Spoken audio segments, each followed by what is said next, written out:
पदवीधर निवडणुकीमध्ये भाजप आणि मनसेमध्ये चर्चा सुरू असल्याचं कळतंय। मुंबई भाजप अध्यक्ष आशिष शेलार राज ठाकरे यांच्या भेटीला पोहोचलेत। दोन्ही नेत्यांमध्ये गेल्या अर्ध्या तासापासून चर्चा सुरू आहे। भाजप नेत्यांच्या निर्देशानंतर शेलार ठाकरेंच्या भेटीला गेल्याची माहिती कळतेय।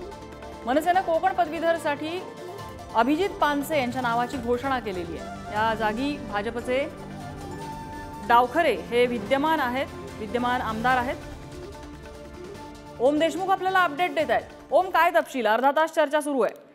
अगदी बरोबर आहे। कोकण पदवीधर निवडणुकीच्या संदर्भात मनसेने आपले उमेदवार जाहीर केल्यानंतर खऱ्या अर्थानं भाजप आणि महायुतीमध्ये कुठेतरी मनसेच्या बाबत जी काही भूमिका आहे त्याबाबत काही शंका उपस्थित केल्या जात होत्या। त्यासोबतच मनसेने जे उमेदवार घोषित केलेत अभिजित पानसे त्यांनी मुख्यमंत्र्यांची भेट घेतली होती।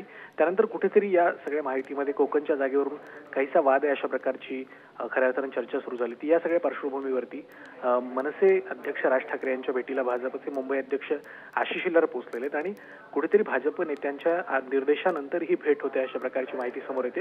त्यामुळे त्या बैठकीमध्ये नेमकं काय घडते आणि कोकणबाबत काही तोडगा निघतोय का हे आता पाहणं महत्त्वाचं असणार आहे। आतल्या गोटात काय चर्चा सुरू आहे? मनसे उमेदवारी आपली कायम ठेवणार की भाजप मनधरणी करणार?